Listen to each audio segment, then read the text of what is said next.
name is Dewey Caron. Thank you for starting the recording. My name is Dewey Caron. We have a conference I'll key up that we're scheduled for next month as well. Tonight's conference is a part of a tribute to Kim Flottum. But before we get to that, and by the way, any of you that are on that would like to join and as part of that tribute would be welcome. I'll go through a little bit of background on Kim. Before we do that, it is my pleasure to announce that we have had a supersedure with WAS, and we have a whole new cadre of new officers. So I would like to be able to introduce our new president of WAS. Our new president is Scott Steinfeld from the state of Montana. Scott, would you like to open up our first of our 2024 mini conferences? Yeah, Say a little bit about yourself. Yeah, Dewey, thanks a lot. Well, it's a privilege to step into some big shoes and humbled by it. I'm particularly humbled to see people like Steve here, who has served, I don't know how many years you've been acting as past president, Steve, but thank you for your service. And to Etienne for what he has done, and Jerry, it's a pleasure to see you here. I've been a student I was a student in your master beekeeper class, and I know. Yep, and I'm in your commercial beekeeping class right now. So I'm humbled to be in the company of these great people. We're looking forward to a great year in WAS and a year of reimagining ourselves. So we're excited to take on the responsibility of taking this organization to the next level. So thanks for your confidence and the privilege to serve. Thank you, Dewey. Okay. Our president served for a 2-year period, so we're going to have a lot of chance to keep Scott busy for the next couple of years as our officer in charge, our president in charge of WAS. Our new vice president is Rick Olson. Rick is from the state of Oregon. Rick, would you like to say hi and offer any comments? Hi. Yeah, I'm humbled and honored to be in the presence of some of these vaunted beekeepers. I've had classes from Randy and Dewey and MedHat, so I know you guys, and I know how wise and insightful you are in bees, and hopefully I've learned a few things from you. So, and thanks for giving me the honor of working with you guys on the WAS. Thank you, Rick. That is also a 2-year appointment. We have a new, in the past, we have had a position that is secretary treasurer. We have split them again. And so we have a new WAS secretary, Dwayne Combs from the state of Arizona. Dwayne, welcome. Is Dwayne? I'm not sure Dwayne is on. He's logged in, but his camera's off. Okay. I thank you all. I left my camera off. You know, I'm not the most good-looking guy in the world, but I appreciate your support and look forward to learning and helping the group. Thank you. Thank you, Dwayne. Thank you for those comments. Continuing as our treasurer would be Sherry from Idaho. She had been both secretary and treasurer, but she's continuing on, at least she says, for one more year. This is the second time she said that, at least for one more year, but continuing on for another year as our treasurer. Not sure if Sherry is on tonight or not. I'm here. Any words of wisdom that you want to pass along? Well, I appreciate your continuing to serve, by the way, Sherry. Yeah, looking forward to this new year and excited to see where we can take WAS. Okay, thank you. Anyone have a comment or so, or a question or so for any of the new officers? Well, I'd just like to congratulate them all for becoming officers and being willing to serve. I've done it 3 times, which was maybe once too many, but and I know Dewey's done it a couple times, but it's always nice to see fresh faces and new ideas, and that's what WAS really needs. So we started something during COVID to keep these mini conferences, to keep it alive, and it seems to be still alive and hopefully will thrive. So glad to see all of you. Thank you, Jerry. Yeah. I'm continuing as the pleasure of the board as member at large. We'd like to thank the service for Etienne. Etienne has served very faithfully for the last 2 years as our president. And I think we can finally retire Steve Sweet off of our executive board. Steve has been serving in the absence of others as our past president. And that goes back, what, 25 years, Steve? Or no, maybe not quite that long. No, but I kicked him under the bus when I got busy doing these new commercial beekeeping courses and asked him to step in as the past president, even though he was past president. And Sarah Red Laird did the same in Oregon. So he's past president, but we're going to retire. Etienne stays on the executive committee as past president. So that's the group. If you are interested, and of course, each of the states, many states now have a director, and we're going to hear from one of the states, one of our provinces this evening, as one of our directors. Okay, we are pleasure. I have the distinct pleasure to welcome this evening 2 of our giants. Unfortunately, due to a last-minute change, we're not going to be able to have a presentation from Jim 2, shown here on the right. He is talking with Kim Flottum there in the yellow bee shirt. Jim wanted me to pass on that what he was going to talk about tonight in terms of wintering is available. He had an article on this in Bee Culture, the honeybee's winter nest, if you want to refer to that. And true to form, he took a picture of himself in one of the snowstorms there in central Ohio. His other topic was also going to be supering, and Jim, in conjunction with Kim and Jeff Ott, has been doing a series of podcasts. This one, Honeybee Obscura, and supering honeybees is the topic of Obscura number 163. If you want to use your search engine. This was actually discussed about 3 weeks ago. Jim actually did this one about 3 weeks ago. So you wonder why he's doing supering in the winter. Well, he starts by explaining that and then goes on to talk about supering. A couple of photos that he features in the swarming and bees establishing a new nest is this very neat photo. And he points out, and I'd like to point out the neat propolis, the envelope around this nest, that you can see very clearly. And featured for his swarming video is this one. I don't know if this is what your supers look like with 5 on a colony, but that's got to be a pretty decent colony when you have 5 supers on it. So both those topics are available if you would like to follow up on. Jim will be presenting at a later presentation. March is filled up, so either April or May we'll get Jim back. So here is Jim on the left, and Kim there again in the yellow jacket. And they're talking about swarming on the back of the tailgate, as you can see.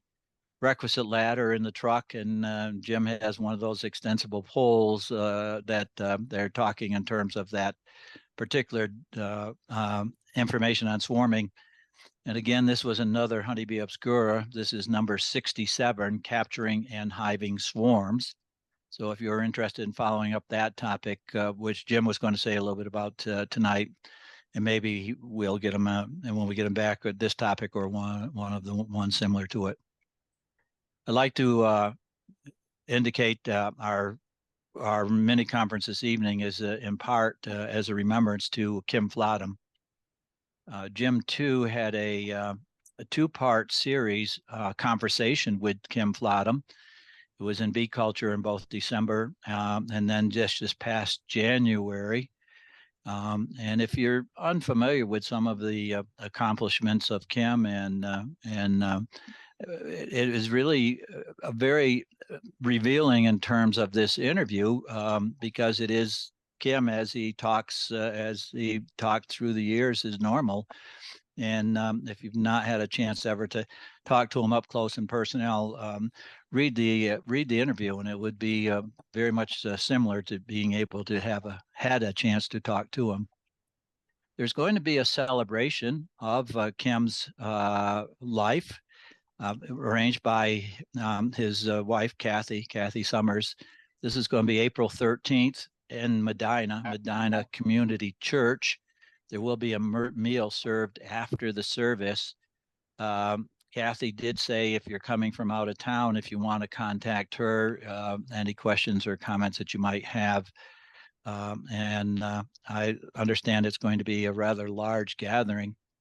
And perhaps in honor of Kim and all of the things that we know of Kim and have talked with Kim over the years, the week before, there's going to be total eclipse to go through Wayne County. So I don't know if this was arranged by Kim before he passed on or something Kathy's been able to arrange, but kind of a fitting memorial. They promised that all the crazies that go to these total eclipse will have left Wayne County by the time we join the memorial service, because it will be the week before. Don't go early. Don't go the week early unless you want to join some very unusual people in this part in the world. Kim's life, I think, a life that has been very well lived.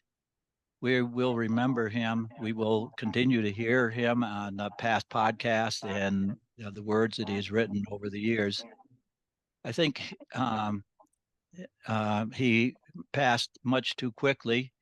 He passed this past December at the age of 76. Kim's passion for bees, his wisdom about all things bees, his generosity and his kindness will not soon be forgotten. Many of us have had a chance to interact with Kim, to invite him to our meetings, to join him at meetings large and small. Some of you perhaps journeyed to Medina for some of the meetings that he has arranged there as well. And of course, he has been a feature for national meetings, international meetings, and local meetings for these many years. Kim was president of both Connecticut and the Ohio State Beekeepers. He was president of his local group, the Medina Beekeepers, for years, never could give up the job. He, when I first met him, he was Connecticut director for the Eastern Apiculture Society, and then he succeeded me as chairman of the board for EAS, and has been a faithful follower with EAS and supporter for these many years. We probably most know Kim as the editor, the longest serving editor of Bee Culture, 33 years. Kim officially retired in 2019, a position that Jerry Hayes now is filling in. But although he vacated the office, Jerry is one of the first to recognize that he was a big help in helping Jerry transition into the job, and has continued his interest in bees and beekeeping right through the years, even though he was retired 4 years ago. He helped establish at retirement some podcasts with Jeff Ott, the Beekeeping Today podcast, and the one that I've already indicated, the obscure one that he was doing with Jim too, and other guests as well. So in retirement, he transitioned from out of the office of bee culture into doing the office of Zooms, of podcasts and blogs. He is the author of 5 books by himself and initial 5 with other distinguished authors as well. He is a lecturer. He has indicated he's lectured. He's had a chance to present to a beekeeping group in all of the 48 lower states. He's been a mentor for bees and beekeeping in the Medina area, and as he's attended meetings for some of us, and although he was one to come to us, we also went back to him to try to get some answers. He continued beekeeping. He was a beekeeper up until he passed away, even though the last few months he was under a very severe chemotherapy program for the cancer that had developed. And he was a passionate gardener. He was always talking about what he was doing in the garden, and his retirement transition to do a lot more in his garden. He is he was a father. His daughter Jessica lived in Grants Falls, Grants Pass in Oregon for a number of years, but then in later life moved to be closer to him in Medina. A couple stepsons of Kathy, Grant and Matt, a husband to Kathy Summers, and many of us knew Kim as a friend, as a good friend, a friend we could go to, a friend that we could talk about our own passions with bees. He was certainly passionate about bees. He got his start with summer employment while he was a student at the University of Wisconsin. And one of his first individuals that he interacted with was Eric Erickson. Continued in that job until one day Eric came in and said, well, we're closing up the USDA lab. I'm going to Arizona. Goodbye. At which time he ended up moving to Connecticut for a different type of job. Came back to Ohio only 2 years later after a chance meeting with one of the members of the Root family, John, at that point. John offered him the job for being what was then Gleanings in Bee Culture, eventually became Bee Culture, and the job that he stayed with for 33 years. He was a accomplished author, very sensible, very down to earth, very readable publications. I just had the pleasure to review his fifth edition of Backyard Beekeeper. He has worked with some others to do some other books, as I'd indicated, but he is by himself has 5 books. The Common Sense Beekeeping is one of the more recent ones with a person from the Philadelphia area. With Marina, he did a most unusual book, The Honey Connoisseur. Very different in terms of a book about bees. This one largely focused on, of course, the products. And he was certainly proud, and rightly should be so, with the latest revision of the ABC and XYZ magazine, or a compendium of information on bees from Bee Culture, initially from the Root Company. This is like the 42nd edition, and I think he had been involved in at least 4 or 5 of the revisions, and getting many of us on this, some of us on this conference this evening to contribute to it as well. I mentioned his Sagging to Do podcast, something he started as he retired, as he went out the door, really, at Bee Culture in 2019. They teamed up with a fellow from Washington State, Jeff Ott, the technical person, a beekeeper as well.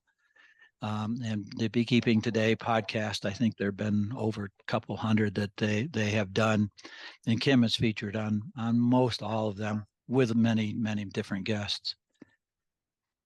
Kim came to many of our meetings. As he indicated he had visited a bee club in each of the 48 lower states. And he had a penchant for looking into the crystal ball, and always sort of a sense of where we were and might be where we were going in terms of his vision. Of course, this was from the national desk, from his contact with many of us through Bee Culture, but also from his own interests. This was a common sense talk that he gave to the Michigan beekeepers just 3 months ago about natural beekeeping, and as natural as you can get.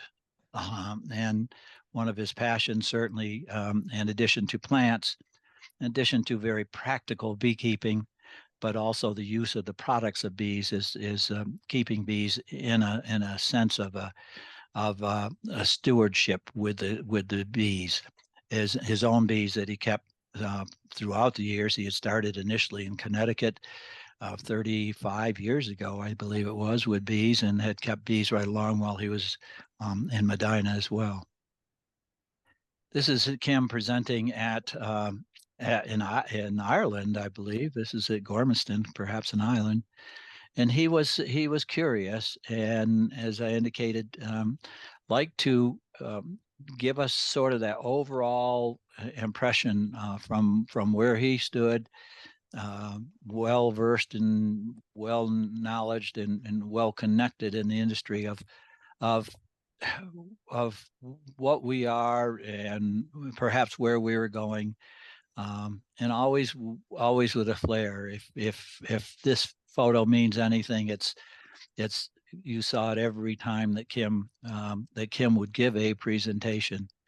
Very straightforward, very practical, very down to earth, but also forward looking.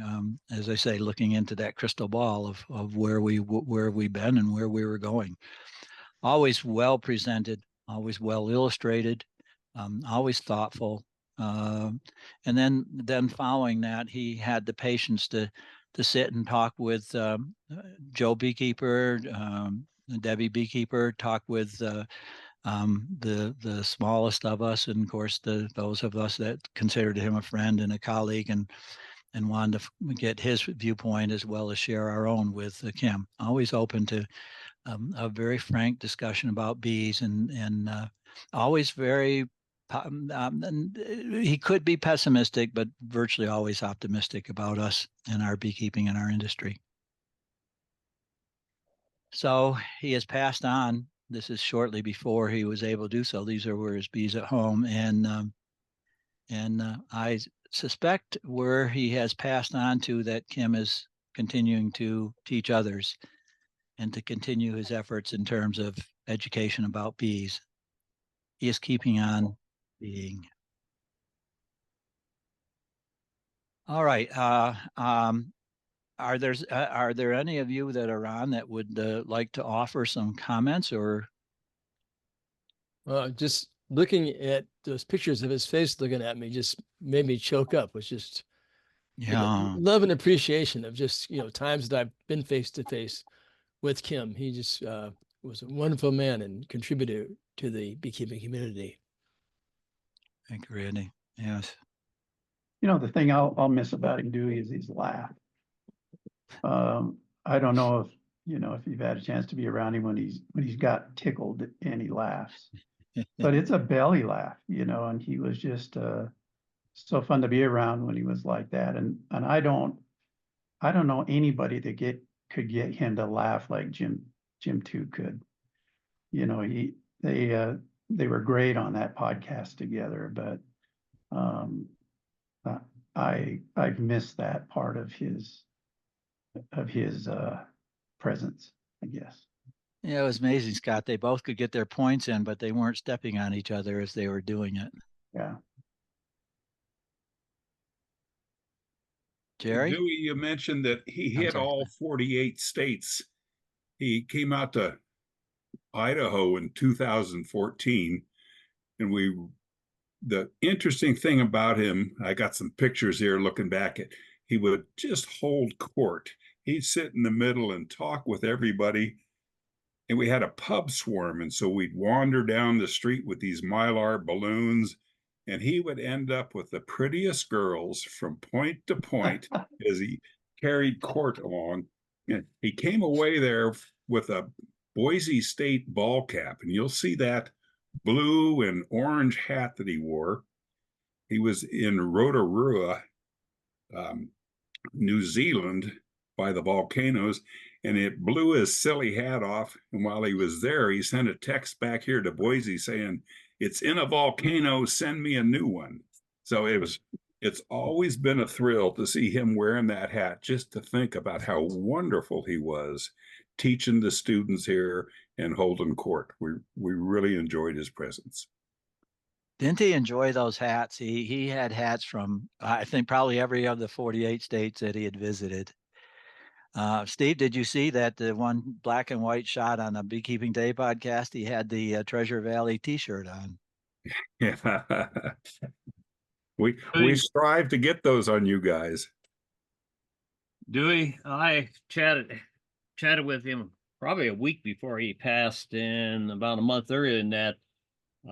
Out here in Montana, back in the days before the internet was on, at a liberal arts university, I really was disassociated from you folks back on the East Coast, particularly in terms of contacts to talk about bee things.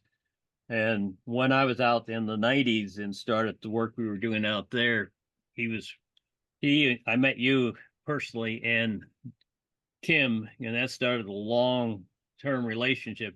Kim would call me up and tell me about this, that, and the other thing. I'd done very unusual things in my career, sometimes called the crazy cowboy in Montana or the Maverick. But Kim was a real supporter, and part of that is that even up to the end here, we're building some new courses. I had a section in one that's going to launch March 4th on honey production. I wanted to know more about the whole century aspect of honey, and he has the book out with Marina. And I talked to Marina, but I went back to Kim, and Kim said, "Well, I've got all the vegetation thing." And I said, "Well, one problem I got, Kim, is your book's out of print at the moment. Marina's busy working on a new one, but your book's out of print." He says, "Oh, I got one here." And 2 days later, I got it in the mail from him. That was just typical Kim. Anything you wanted, he was the go-to person, and really is someone I'll sorely miss. Just you don't meet too many people in your lifetime, and there's a couple of us on here that are up at 8. I'm even older than Kim was, but he's one I had a real privilege to meet. But he really was as giving and as helpful as anyone I've ever run into, and for that I'm glad for the time I did have, and also glad that I did talk to him at least quite recently. So we had a kind of a goodbye, because the first call I made, I said, "Well, how you doing?" He says 2023 was really a bad year. He did suffer at the end, yeah. Yeah. He probably called you a maverick to your face on that phone call, Jared. He probably did. We've in our acoustic things, he wrote was one of the most powerful endorsements of what we were trying to do, that if it worked, it could be transformative. And it just, if I needed anything, and if I really needed to know what was going on, cut to the chase, pick up the phone, call Kim, and he'd answer. Indeed. Thank you, Jerry. Thank you for sharing. Thank you all for your additional comments. Certainly rest in peace to Kim. And I am fully confident that he, wherever he has gone, the great beyond, he is continuing to teach and be that educator that he is. He did so well about bees and beekeeping. Why don't we take a short potty break if you'd like, and then we'll come, as I indicated, for those that have joined, our first speaker had been scheduled to be Jim 2. There's been a bit of an emergency in terms of medical with his wife and himself, and so he has had to cancel for this evening. But we do have the pleasure of hearing after let's take about a 5-minute break, and we'll hear from Julia Common, who is our WASH director from BC. She's going to talk a little bit about being a board member, a director, and then on to I find a very interesting and thought-provoking conversation with us. And as we do that, I'd like to put on the ad for next month. Next month, it's less than a month away, March 13th, we're going to have a special on small hive beetle. I know most of us in the WAS don't have to deal on a daily basis with WAS. Lewis Bartlett from the University of Georgia, who has come up with somewhat of a novel way of treating small hive beetle and helping to control small hive beetle in hives. And then one of our past presidents of WAS, Ethel Villalobos from the University of Hawaii, very unusual study of looking at microplastics and from the standpoint of small hive beetle. So that'll be next month. Take 5, and we'll be back with you just after a short break. I've got, let's come back at about 10:35. We'll get you started. Thank you, Kurt, for recording. Julia Common is a British Columbia Honey Producer Association certified beekeeping instructor, member of the Canadian CAPA, the Canadian Association Professional Apiculturists. They just had their meeting just a couple of weeks ago or a week ago. She's been involved in beekeeping since her university days, when a summer job became first a hobby and then later her career. From 2012 through 19, she acted as Chief Beekeeper for the Vancouver-based society Hives for Humanity, which she had co-founded with her daughter, Sarah Common. Since her retirement from Hives and Humanity in 2009, Julia has built the company Bees Actually to include nuke and honey sales, greenhouse, and field pollination, consulting, presenting, and teaching, a little bit of everything. Julia is a member of the Richmond and Langley Bee Clubs, both in the Fraser Valley, and of course of the British Columbia Honey Producers Association. She's also a member of the Native Bee Society of British Columbia. Julia fosters collaborative thinking across many divides, assisting beekeepers to face ongoing and future challenges in practice of the wonderful art and practice of beekeeping. She's going to talk a little bit about her activity as a member of the board of WAS, and then on to her delightful presentation, effectively helping our bees and community. Julia, all Thanks, yours. Dewey. I always love listening to these introductions that I've written that make me sound so wonderful. But thank you for reading all that. Yeah, I have about 10 income streams so that if I screw up in any one or two, I can still survive and keep going. So yes, I'm fortunate to be in with WAS now, and I started paying attention to WAS when you started your Zoom mini conferences, and I found them to be so interesting. And then, in all honesty, Dewey, I've always had a crush on you. When I saw you there, I thought, how can I get in there and work with Dewey and those other guys I see? So I've wheedled my way in, and so now I'm going to check in from BC if I can make this computer work. And it'll be a sort of a little tiny wee summary about this. And I see that Medhat is here tonight, unless he's left by now. I actually just don't see anybody on the screen. So I'll talk about BC, and then a little bit about my business, which is completely intertwined with my personal. And I have about 100 colonies. 40 of those are nukes now, overwintering nukes, and 60 are full-size colonies in a bunch of yards around my area here, and yards of about 20 or so. But the thing about it is I'm a full-time beekeeper. Somehow I'm managing to make a living doing this the way that I'm doing it. And so the reason I'm making this talk is in case there's somebody, an urban beekeeper, or somebody wants to do more with their bees without becoming a commercial beekeeper, I do think there's a living to be had. So I keep my bees, and I live on the ancestral lands of the Coast Salish people on the west coast of Canada. And I wanted to show you that my little wee cottage there, because it's sitting in my backyard, is beside it, to give you an idea of what I'm looking at. So I'm sort of looking at agriculture land there. And then in the distance, there's the town of Swassam, which is about 20,000 people. And then that's a close-up one year. I usually put a couple of colonies in my backyard, and that's my backyard now, and you can get a better look. And that's usually corn, barley, potatoes grown in those fields. So in British Columbia, there's some support for beekeepers that doesn't cost us anything.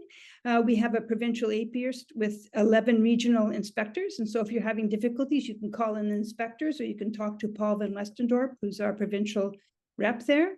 We have the BCHPA, which is the British Columbia Honey Producers Association. And just a little plug, we put out a very nice little magazine called Bee Scene, which I think is well worth the read in case anybody out there is interested.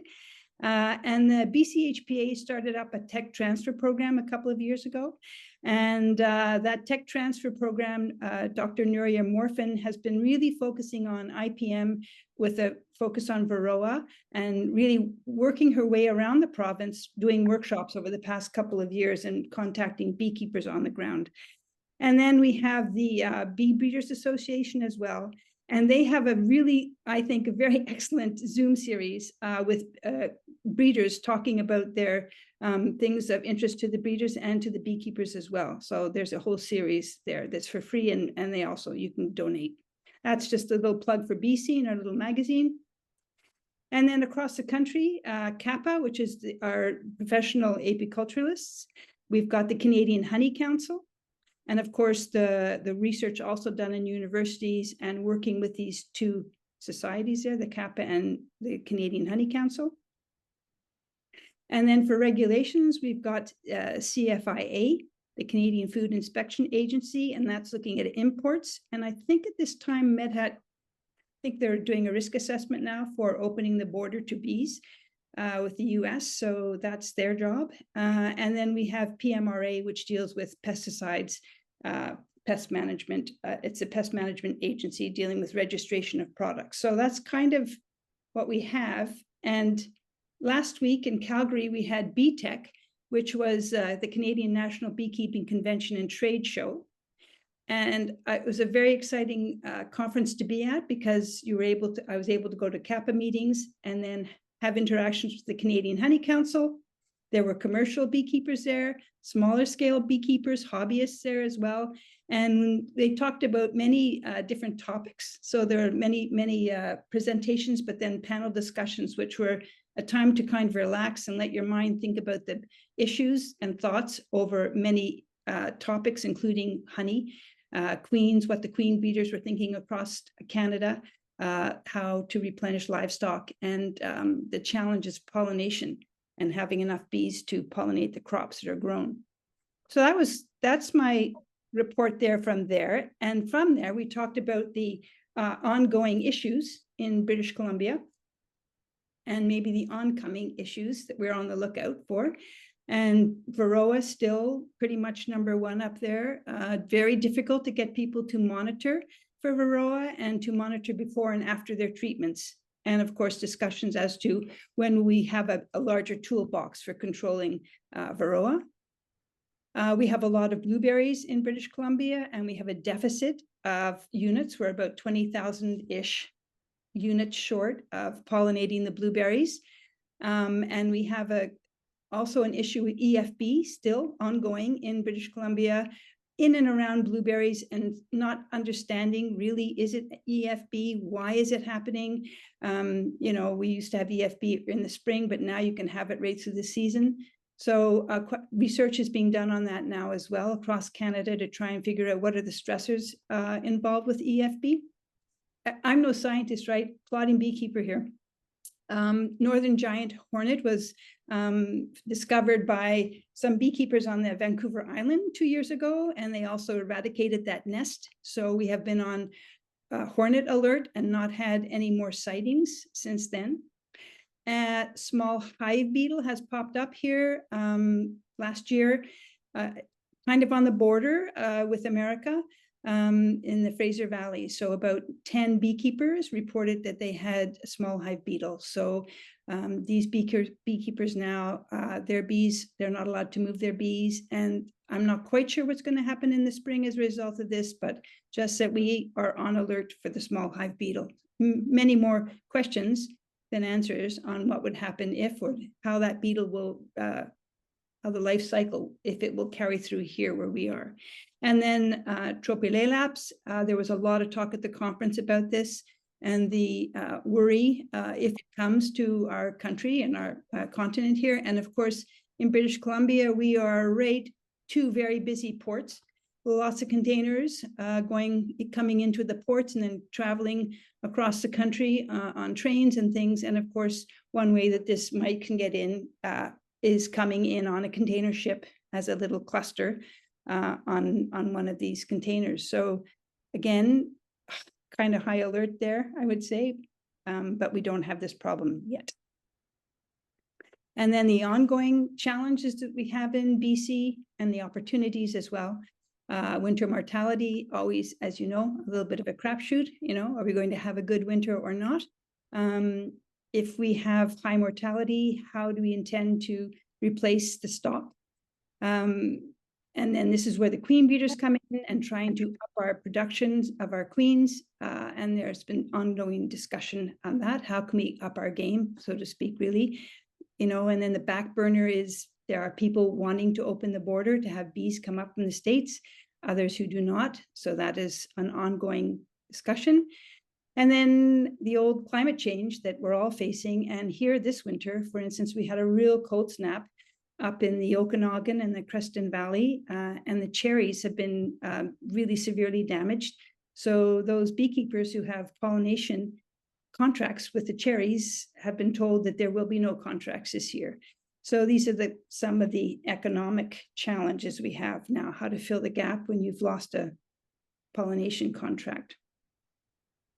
So I'm just a small beekeeper, but I find that often I'm doing stuff that the larger producers are trying to do, and I come across problems that exist in the bigger operations as well. So I've had severe EFB, which I'll talk about later, but you know, when I started talking about it, people, then I realized, right, this is a wider problem, and it's happening elsewhere, and I started getting involved on the ground in research, that I'm the beekeeper on the ground with the bees, providing samples and helping out with the work for the experiments. So this is just me bringing through nukes now, and I bring through quite a few nukes in the wintertime. I just love working with them. They come through very nicely and they expand very nicely in the spring. And, you know, old lady beekeeper, right? I'm 70 and not as strong as I used to be. It's really easy for me to handle nukes, and I can grow those up to 3 high. I can make honey with nukes. I can do all sorts of things with nukes. So they're lovely units, and it's a great way to requeen in the summer, and then put that new queen through the winter. And now in the next season, you've got a new queen, and she's proven herself over winter and in the spring and how she broods up. So I just really like that. And of course, that's being done on a much larger scale elsewhere.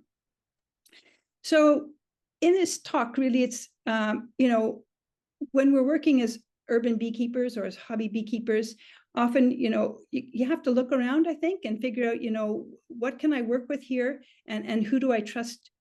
Who do I trust? Who do I trust to start working with if I can't do it on my own? And I have been at the beekeeping for many years, not exactly Kim Flottum. You know, it's pretty humbling when you see the impact that people have in the bee world. I have this little tiny impact in my own tiny world, and I just try to do the best that I can. And I think if we could all do our best in our tiny worlds, that also does start to add up. So even when you haven't been able to have a huge impact yet, don't give up, just keep going, one footstep after the other. So for me, it's been like, I was almost 30 years having bees in the country. No matter where I lived, I always had 1 to 50 hives. Then my daughter asked me to bring bees downtown into the city of Vancouver, and I didn't want to do that, but I did. And she had this vision that the bees would really enhance lives of people in the city who had addictions and who didn't have homes. She felt that this would really build community. I was clueless, but I brought the bees in. And to my amazement, so this was back in 2011, the bees like completely thrived, you know, surrounded by rats, shit, you know, pavement, but there's actually quite a bit of food in the city for the bees, and they just made beautiful, delicious honey. And because the enclosure that the bees were in was so small, there was no room for me there. I had to sit on the outside and not have my hands in the hive. And I got to see what an incredibly therapeutic effect those bees had on the people. So it's funny, you know, all the years I stuck with bees, I just love my beekeeping, and I never thought of it as a therapy for me or a grounding thing for me, but they have been that. And we found that, you know, not only people who chose to be the beekeepers got the therapy and the positive and the joy from the bees, but the people surrounding the gardens. So if you were a gardener or, you know, making equipment, it was a skill that could be taught to people. People could come in and really feel part of the beekeeping, even if they weren't beekeepers, even if it was this transient time they came in, they were part of something bigger. And it was just felt great. The bees did create community, as they often do.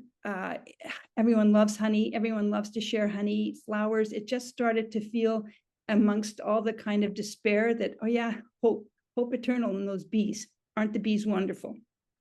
And so just, nothing looked fancy, but it worked. And it was a great period of my life. It was 9 years there.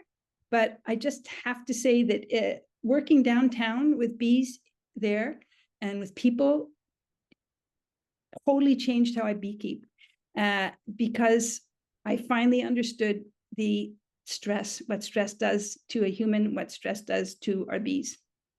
And so stresses of drugs and toxins, poor nutrition, no shelter, or, bees moved around, no work for the human, or dangerous work for our bees.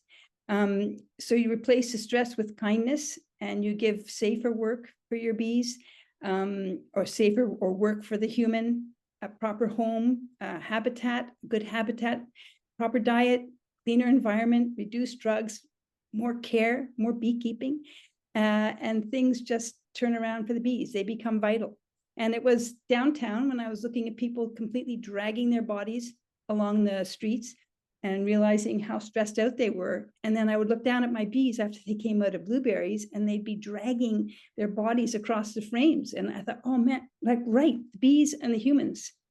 So now my beekeeping, everything I do with my bees is what can I do to, I know I'm beekeeping and then disturbing them. How can I reduce the stress on them? So that was a very important lesson for me and changed my beekeeping. After so many years, it was profound. So when you're in the city, or if you're trying to be a beekeeper, and this is now where I'm talking to the newer beekeepers, and you maybe don't have the money to afford the bees, or you don't have the land to afford the bees, then you can look around for people to work with, to partner with. Community centers, this is one option when we were in the city and we needed to place our bees. And then you have to think about things like this was perfect on the roof of a community center. No problem, no dangers. We weren't no one was going to get stung. These are the very early years. But there was also no engagement because the bees were so safe that nobody even knew they were there. So we moved right down in front of the entrance to this community center in Vancouver. There are walking paths all around those bees. We just put up raised up the height there so the bees would fly up, and the trees around the apiary also encouraged the bees to fly up and just drop down into their hives. And no vandalism, no stinging, and tons of engagement. And so we handed over this yard to a community member, Diane. And Diane said running these bees gave her a feeling of home. She felt part of the community. She started to get grants to build the apiary to be larger, started to have plantings, started to send out seeds into the neighborhood and give it an awareness of pollinator pathways. So this, enhancing the neighborhood for the bees and for all the other pollinators, and then drawing people in. So this is what's happened for Diane, and now she gets paid by the community center to do that. So it's kind of like a side job that she just loves, and it's 2 blocks from where she lives. Another way you can have bees in the city if you don't have totally the wherewithal. This is a community garden in an area on a commercial drive in Vancouver. And at the very back there's a little wee fence. And they've got colonies quite tight in there. But this is a woman by the name of Christine who wanted to beekeep. She was a gardener in the garden to begin with and started reading about bees and pollinators. And so she started a program with the honeybees. She got a few younger people to work with her. She's an older woman who needed the strength of younger people. So there's a group of beekeepers with her. She has enhanced the area with, again, pollinating verges in the neighborhood. And then, selling honey to make the money to put back into the program. So this is all like humble stuff, but I don't know. I just think it gives people the option to find community and to find connection through the bees, and at the same time, enhance the environment for the bees and the other pollinators. And then, there are jobs you don't want to take. Offered a job at Vancouver Airport, lots of money. So I decided I'd check out. Curious, I always go check out. And came up with the idea that this was completely inhospitable for the honeybees to eat. And I had to go up and go through the hotel, etc. And then I went to see where they would be, and that's a wind-blown tunnel at the top of the building. I said, I don't really think it would be fair for anyone to put bees here, but I certainly won't be doing that. But people are very well-intentioned, and they want to have little pollinator gardens, and they really want to have honeybees. And I think it's important sometimes to say no. In this case, I said, I would help you find a place on the ground somewhere else, and you could have that honey, but just not from the rooftop there. So when I was in the city, then I had all sorts of urban bees. I have kept two. One, the Vancouver Convention Center, and that's mostly because there's a 6-acre roof, green roof. And I feel that it has huge potential. During COVID, they had difficulties maintaining that roof, and it's not in excellent condition right now, but there's going to be money put into that to bring that back to life. And I would love to be a part of that. And those bees are protected from the ocean. They're on the city side now. And this glass wall, people come here and watch me beekeep, and I'm trying to get a little microphone so I can talk to them. And there's just 2 hives, that's all. But what excites me about that is it's a chance to talk about pollinators, about honeybees, and then also do something neat on that roof. So we'll see what happens. At the moment, it's just 2 hives there. And the other thing, when you're beekeeping, especially if you're an older person or even younger person as well, it's really nice to get everybody on board to help you. So on the left, there's the worker at the convention center. He always meets me and helps me to get the bees up to the roof to begin with and off the roof in the fall. And I transport everything in gesture boxes because they're light. So again, easy for me to handle, easy for me to get into my truck. And then it's always nice to get younger people involved as well. So here are Abigail and Ro, who are students, well, they're past students now of Leonard Foster at UBC, really strong and really smart, and they have become lovely beekeepers. So I call them in when I need help, and they come down and help me. And then across the street from the Vancouver Convention Center is the Fairmont Waterfront Hotel. And again, I just love being there. They've had bees since 2008, I think, and I've been involved with them since 2011. But again, that's about people meeting people, talking bees with people. People always come to see the bees. They're completely drawn to the apiary. It's fun, and I just really enjoy it. And by this time, they were the first people to understand Hives humanity was not just about bees, but was about the social aspect. And they partnered with us. And then that relationship has stayed very strong. So I feel very at home when I'm at that hotel. And it's across the street from there's the convention center, and you get an idea. I mean, there's 6 acres up there of green roof. And right across the street, this is the Fairmont. And I'm just running 2 colonies there, not 4. I used to have 4, but I just felt that there were too many bees. So 2 hives, I feel safer with 2 hives with the people around. It's right beside a swimming pool. And to date, we've never had issues. And the bees are down in this sunken area. And this is an example of Ro. This is the fun part. Ro and Abby come down and they help me out. They do all the work. I take pictures of them, and then they get dressed up. I just think they're just adorable. And they get dressed up, and we go down to the restaurant.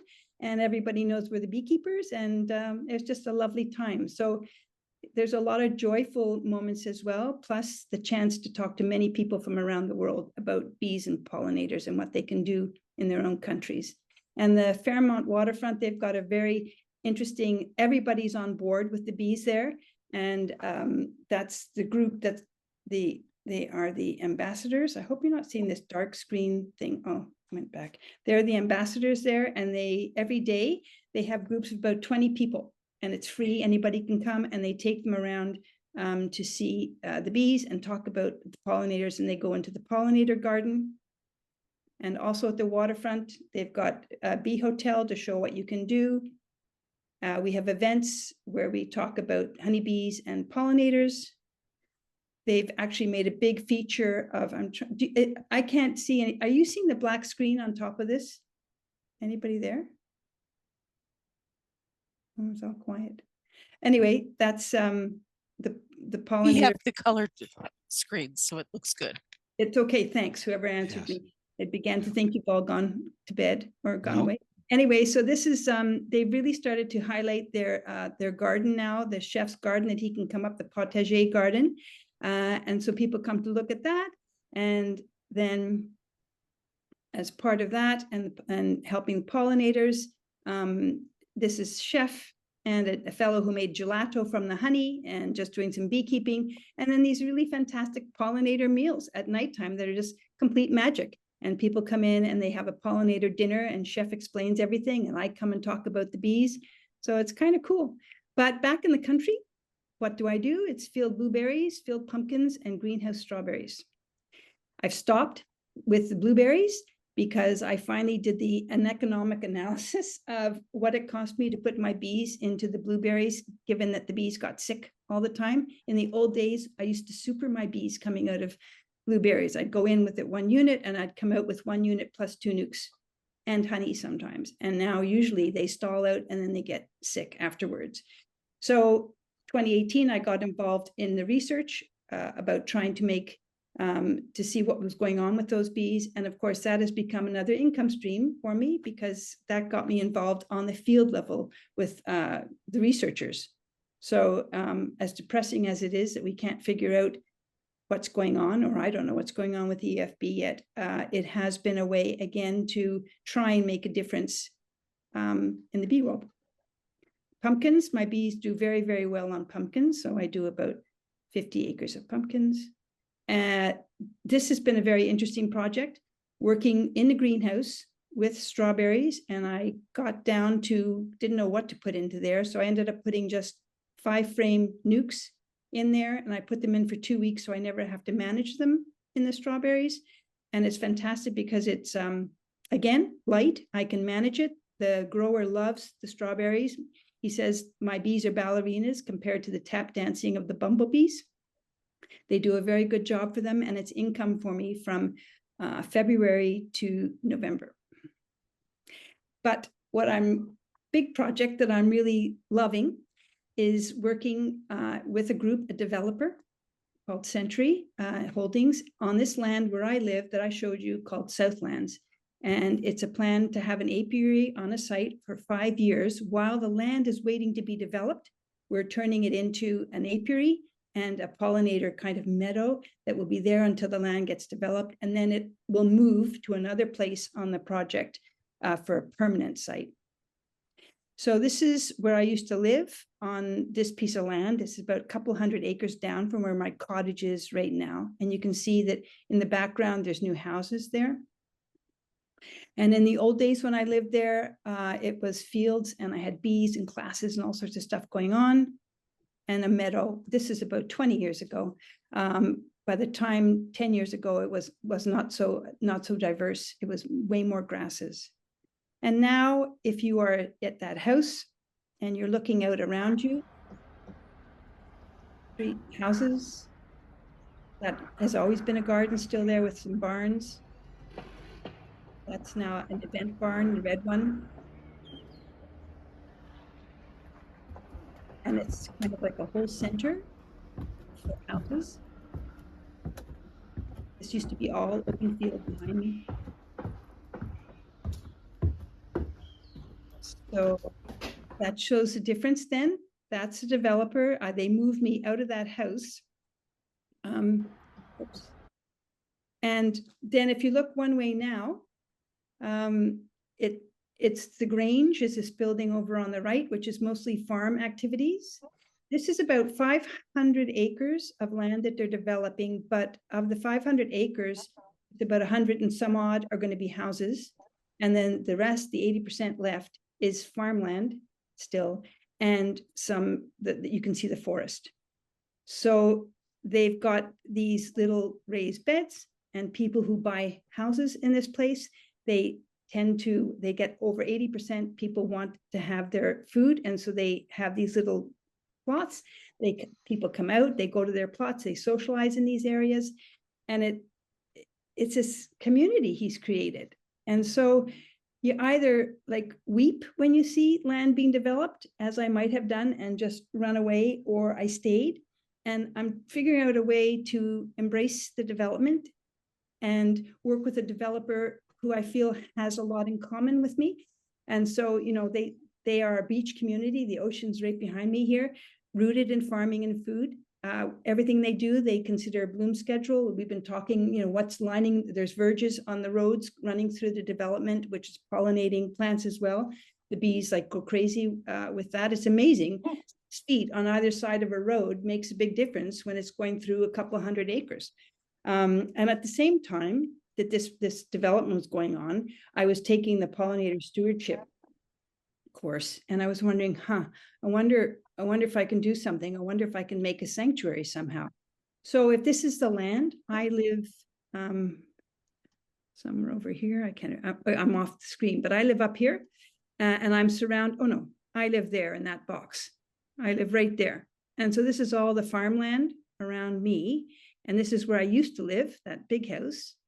So if you go up the road and you come out here, this is the exit. And there's a piece of land here that's beige. And if this is a piece of land I'm talking about. So I was noticing that this piece of land was just sitting there. And this is here is a little orchard, organic orchard. So that's the piece of land. And when you look at it from above, there it is. That piece of land goes down here, a bit of wetlands here and field here. And there's the orchard. So I said to the developer, do you think maybe I could put some bees, just plonk some bees down? And he said, yeah, absolutely. I said, you know, nothing much going on in there. I said, gee, it'd be really nice if I think you can make me a path so my truck doesn't get stuck. And the next day there was this gravel driveway. Now, this is what happens when you work with a developer who's on side with you. So I plunked a bunch of bees there. And that was fine, and they did very well. And I left them there for the winter. And over the winter, they got completely hammered by the wind, and I had terrible survival. So I was thinking, okay, going forward. I mean, did I just skip a? No, I didn't. Okay. So at the same time, I was thinking, I wonder if I could have hives there. I wonder if I could do some sort of program that they would get sponsored, and I could create a teaching space there because it's highly visible. People are coming by. And so at the same time, I got called into the seniors' home, and they had had bees on their property, but from a company, and they weren't entirely happy with what they were doing. So I talked to them and said, well, I don't think you need to have bees on your property. How about I make a different kind of program for you, and I'll bring people out to my bees in this area. I have lots of bees in this area, and reconnect them to the land instead of having honeybees. Why don't we do that? So they said yes. So at the same time, the Century thought this was a great idea as well. And they said, all right, let's see what we can do. So he said, tell me what you need. And I said, well, you know, the wind really killed my bees. So he said, okay, so we'll make you a berm. So this is a berm going to be here and over here. And I said, I'm going to work with older people. So I need to be able to bring a bus in, and I want them to be able to come in their walkers and have a, you know, talk about the bees. So, okay, we'll put the bees here, and here we're going to make a seating area for the elderly people. Here, a good easy place for them to drive.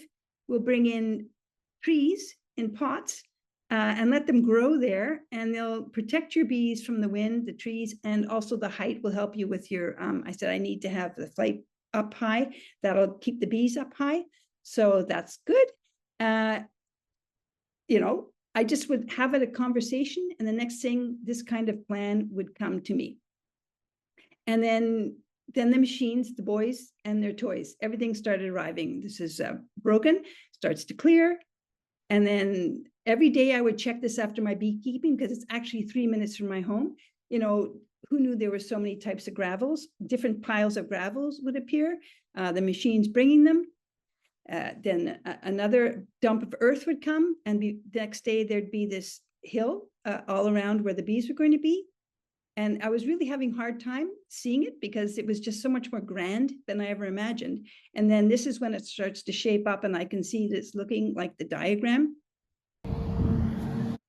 And then this day here, I was like out of my tree excited because this was a day that I could see it. And boulders, they needed boulders to hold the berm in place, no problem. Lots of boulders on the property from the development. Then they said, well, we've got this special stuff that the wheels of wheelchairs and walkers, the gravel won't move. So we'll put that down. So that got put down, and then the gravel got put in. I don't know if this is so exciting to you all, but this was very exciting to me. I just couldn't believe it. And then I had a bunch of bricks outside my house that had been there for 20 years. The guy came and got them, cleaned them. A new kind of gravel came in, and I said, I'd like a crescent, please, with room on either side to deconstruct the colonies. And then they brought pounding machines. And then more stuff. And then they painted all up. And then here was another day where I just couldn't believe it. There it was, this beautiful platform for my bees. And that's one of the team of the developers coming out. They used to come out and also find it everybody was excited about it. And then the next day, a different kind of gravel came in, and there it is. And then they said, okay, what are we going to sit people on? Benches are too expensive, but they have boulders. So boulders came, and we tested out the boulders to make sure they were comfortable. That's my main guy, Brad.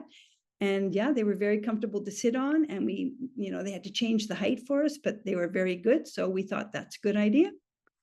Can I get my truck in? Because I don't want to be lifting my bees too much. No problem. So I just back up. And then I put the bees down. And then I said, it would be so nice if people could sit here on the outside. Okay, we'll move the fence. So the fence got moved. And now they're going to put benches there. So you can, because everybody comes by whenever there, and they all stand and lean against the fence and ask me what I'm doing. So this allows me now to beekeep, and I can talk to people, and I can invite them in when I'm there.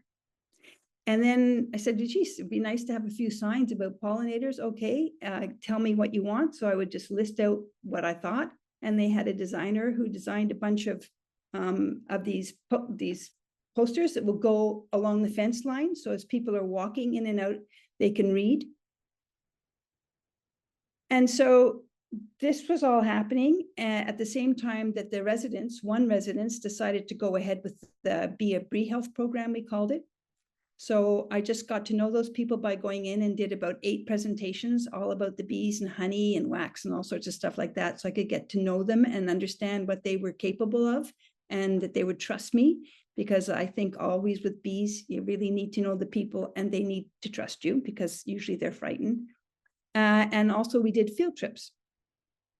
So they painted equipment.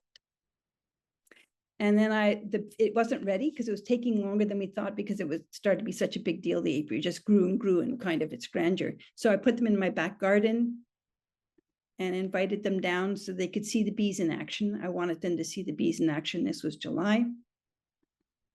Took them downtown to the Waterfront Hotel, and we looked at the observation hive there at the Fairmont Hotel. Took them around to look at the pollinator garden. Then we had a wonderful pollinator tea afterwards, and they were just treated like royals down at the Fairmont Hotel. And then did the usual kind of stuff you do with people to extract. And it was just this wonderful day when we finally got the yard established, and they were able to come down. So they came down in their big bus, and some sat down on the stones, and some wanted to stay in their chairs, not a problem, no stinging. And we raised a toast to the bees, and I raised a toast to them because they actually made it possible by sponsoring all this. And so we had a debrief, and everybody felt quite happy with how it had gone. And this year they've gone from 1 residence to 3. So I have 4 residences now in the program. And so this work, it doesn't depend on a large number of colonies. So I'm trying to, as I get older, so I'm 70, and I would like to keep going till I'm 80 working like this, but I'd like fewer colonies, less schlepping around. So I don't have to have as many colonies, and yet I still have an income. And I get to talk to people, which I enjoy, and I get to keep beekeeping, which I enjoy, and it's all in my local neighborhood. So now it's centering on this pollinator meadow, which is the bee forage and habitat. The farmer, Harvey Snow, is going to put down a nice mix of pollinator forage. And it's this question of bringing the older people out into the world again and reconnecting them through the bees to the area that they're in. This reconnection to the land, food, and people. And it's cross-generational. So I'm hoping this year to have a day when I say you can bring your families with you, or if you want to come on another day to the yard, you can, because it's very easy. Their home is 5 minutes away from the bee yard. So I think I got really lucky, but I feel that this is I've misspelled Century's name on the slide. I think it's a chance to talk to developers. There's development going on everywhere in the cities. Often you've got lots that are empty for 4 or 5 years, and we can move our bees around. So this particular Century Holdings, they value the goodwill in the community. They really walk the talk there. They're willing to take a risk. It's a bit risky, because as soon as we do something on a piece of land, people are not going to want it to leave. It is already quite beautiful, but we're going to take that risk that this is a transition, and then we'll move to another place on the property, which we've already picked out for the permanent yard. And I trust them, and they trust me.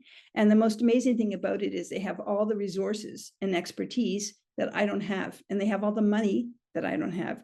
So this has cost me nothing to have this gorgeous yard created, and it's just giving me the opportunity now to use it as a teaching yard, and also with this project with the older people. And the other thing about it is that we are aging out, and there are many homes like this, and I think they do have the budgets.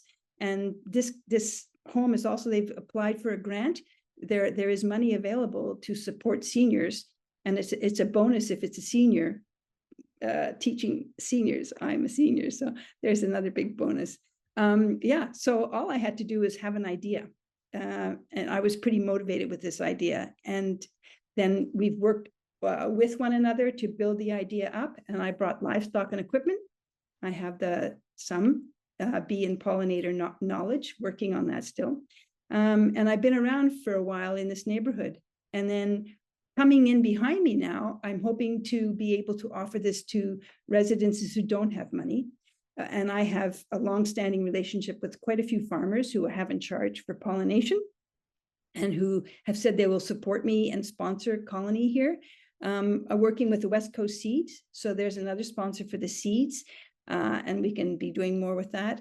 And also Urban Bee Supplies is where I teach and where I work as well. So they have supported it. And then businesses in town. So it's an example of working with what I have in this particular neighborhood.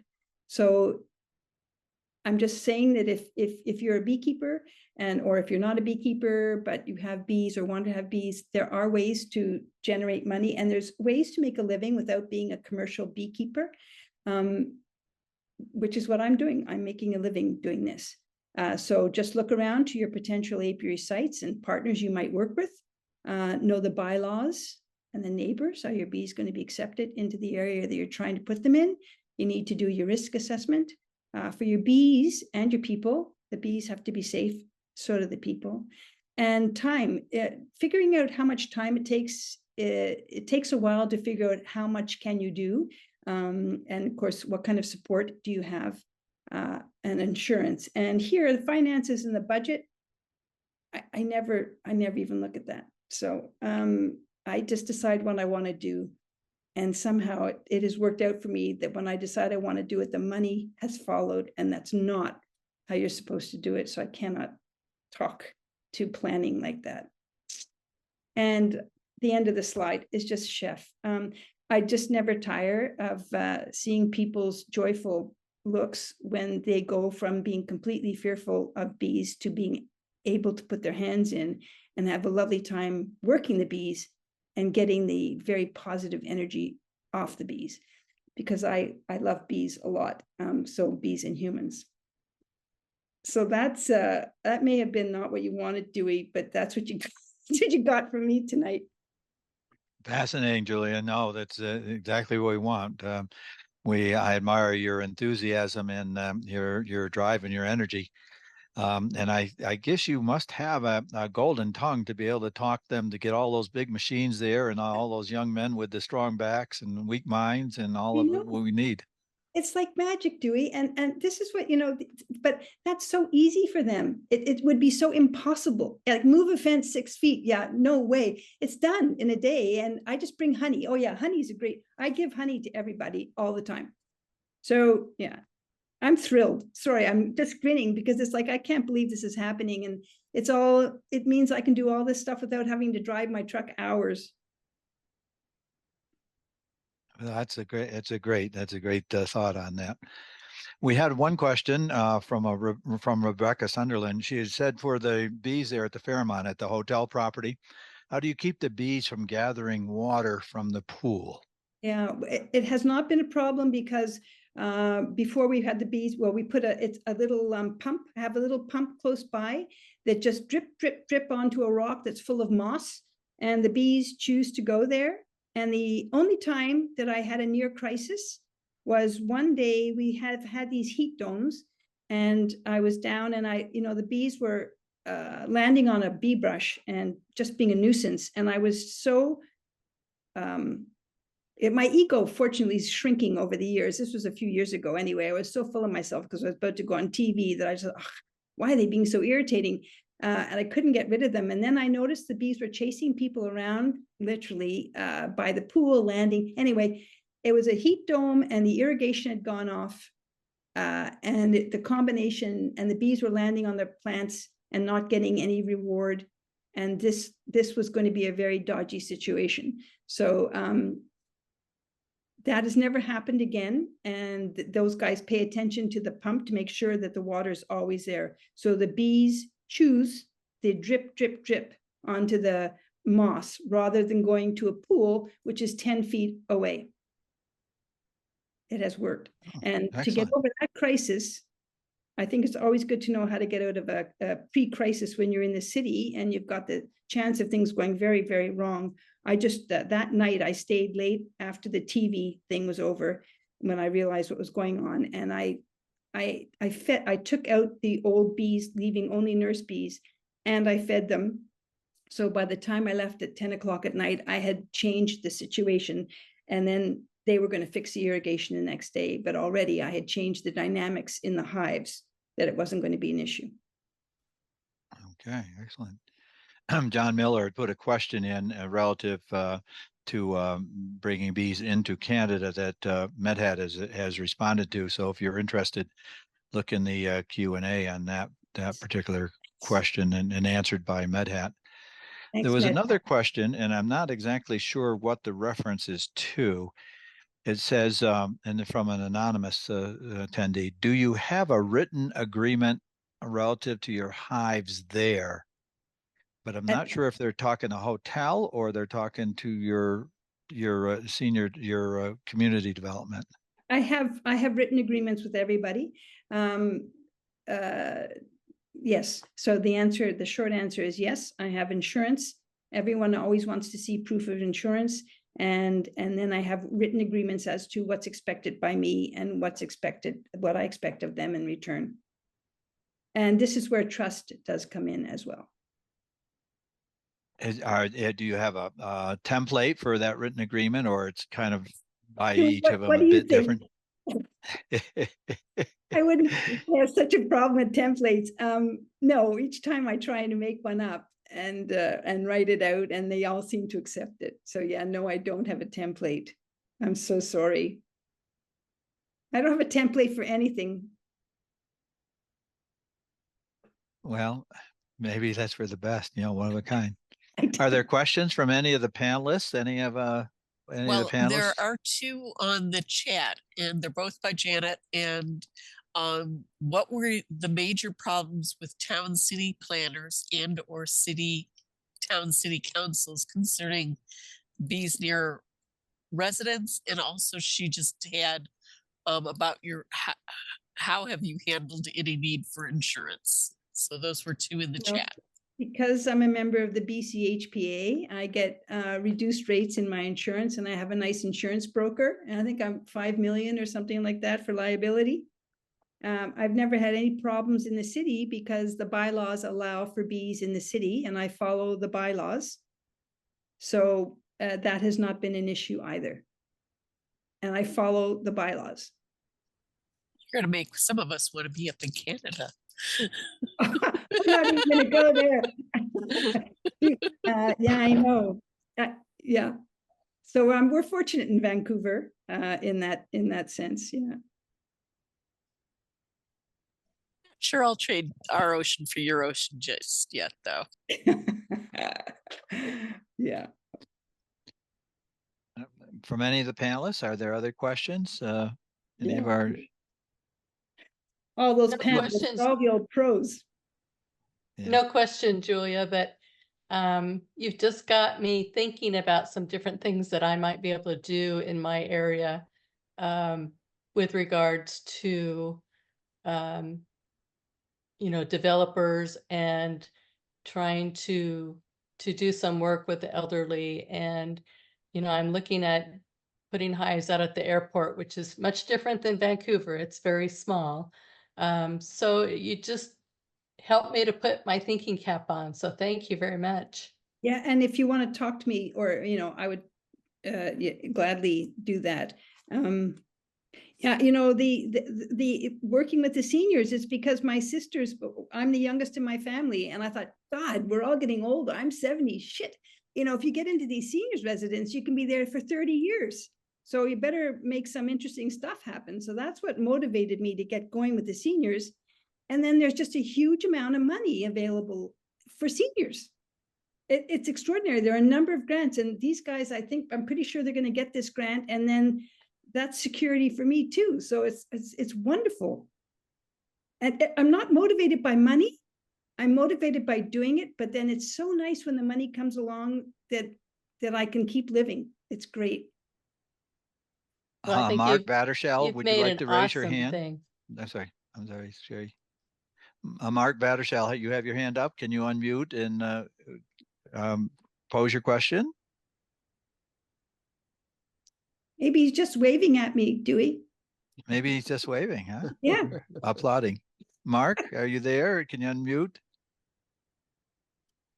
How about Raylyn White? Same thing? Raylene usually has something. Yeah. Thank you for unmuting me. So I really, really enjoyed that presentation. I'm Raylene. I'm in Newfoundland, actually. So, excellent. Yeah, I actually met you when you got sworn in with the cod. Oh, I did my kissing of the. Oh man, I love being in Newfoundland. Yeah, so I was there when all that happened with the Instepler. So it was a wonderful evening. I can hear the Newfoundland. Okay. And I know Jerry. I did do the master beekeeping course through Jerry. So Jerry's been fabulous, helping me along the way. I often email him, pop him a question, and he very quickly responds. So that's wonderful. But I just want to say, I just love what you're doing, and certainly something that I would want to be doing here in Newfoundland. I am at the provincial prison here. I just implemented 2 beehives down there. Good. It's a maximum security prison. So every Monday I go down and I do a group and we learn. I've developed like a module, like a 10-page module about bees. Very simple, but yet, the boys absolutely love it. So we do a topic every Monday, and hopefully now, obviously when the weather gets better, and we've got like probably about 40 centimeters of snow right now. So it's going to be a while, but when the bees start to take flight, I'm hoping that they're going to engage with that with me. So, but I certainly want to do more with what you're doing. I've actually went to some of the old age homes, and there's just a fear, right? There's lack of education. Even though I try, I'm only one person. Newfoundland, unfortunately, is a little bit backwards. And just need education around all that stuff. Raylyn, I'm so happy to talk to you. When I was doing Hives Humanity, I had to convince a lot of people to let us put bees in their properties and things. So I always tell them that the bees come in overnight. If this doesn't work, I take them away. So I always would give them that reassurance that they're not stuck with the bees if it doesn't work. And then I often would start off with mason bees and talking about pollinators and gardening. Yeah. And that's another way to start. So it was really difficult, surprisingly. I'm not sure if this would be surprising to some of you, but for me, bringing bees into a hive, some of the local beekeepers here were very angry about that. And their argument was that I was educating the criminals of how to steal their hives when they come out of prison. And I often said to them, one in particular, he went to the captain, he went to the provincial apiarist, he went everywhere. And I just pictured, like, how in the heck can you run down the road with a 10-frame nuke or hive under your arm? Like, really? But that was an argument that we had. And anyway, he went away, thank goodness. But that was one of the hard parts of it. But like I said, we're up and we're going, and I'm just like pushing forward. My next one is the prison for women here in Clarenville. That's my next one. So I'm pushing ahead. Thank you. You're very inspirational. Thank you. There's some prison organizations in the States, right, who are doing that in prisons as well. And, you know, I've had bees stolen, and it's usually from a commercial a beekeeper who's got a contract that they can't do. But anyway, the education, it's funny, it's not just about the bees that you're educating, and it requires people skills to convince people gently to do it. And so good luck to you. And as a social worker, I find social worker and beekeeper goes hand in hand. It's a very good combination when it comes to this stuff.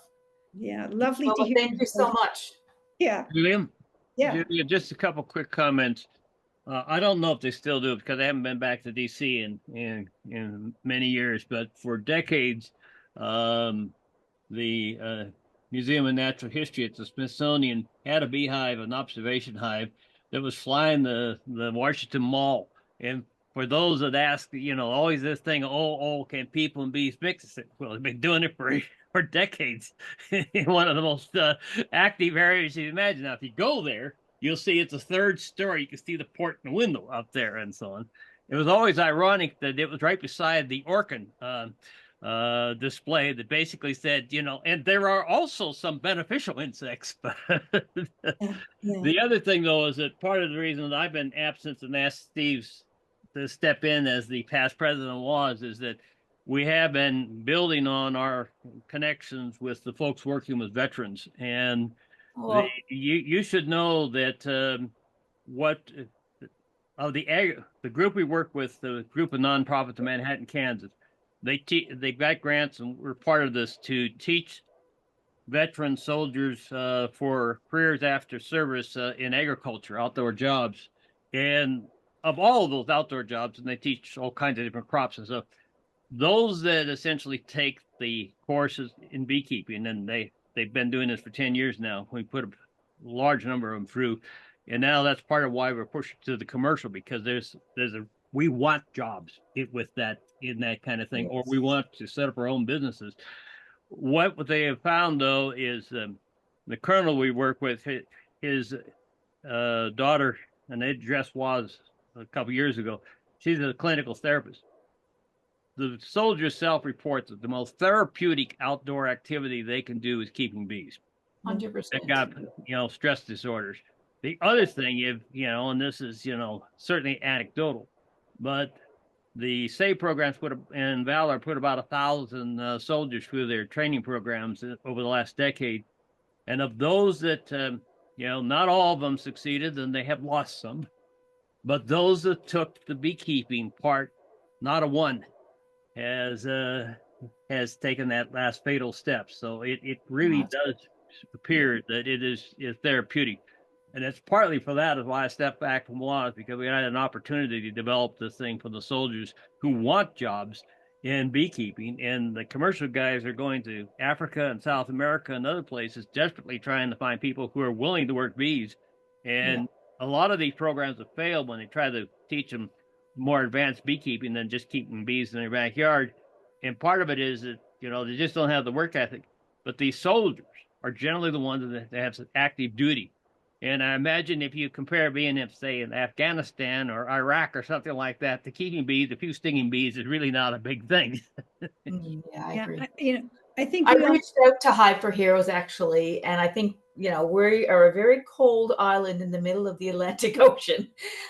So I don't think that they were very interested, but I would certainly, you know, I had a really good conversation with them. I'd be totally thrilled if they ever decided to come here, for sure. But that's Jimenez's group of Apiculturists. Their model is basically trying to get local mentors for beekeepers, for soldiers who want to get into beekeeping, and then if they prove themselves and stick with it for a year or two, they'll actually help provide some funds to the soldier to buy their first beehive and so on. Yeah. Then there's Heroes for Hives, and their focus is more on education. But the group, the SAVE group and the Valor group, are in Manhattan, Kansas, and it's all because of retired Colonel Gary LaGrange, who really is very progressive and very active in this therapeutic part of it. And absolutely. Well, thank you for allowing me to comment. This has been great. Thank and you, Randy, Raylan. I'm a big fan. Medhat, you had your hand up. Are you still on, Medhat? Would you like to unmute? No, I would ask Julie about one thing here. Like I noticed through most of my career, with the expansion of the backyard beekeepers, we start seeing a couple of things happening here. Some, especially with the new ones, right away they get ambitious, and we start seeing outbreak in AFB and sometimes a varroa mite bomb. Do you have any ideas how to handle that? Well, and everybody keeps pointing finger at each other. yeah, it is tricky.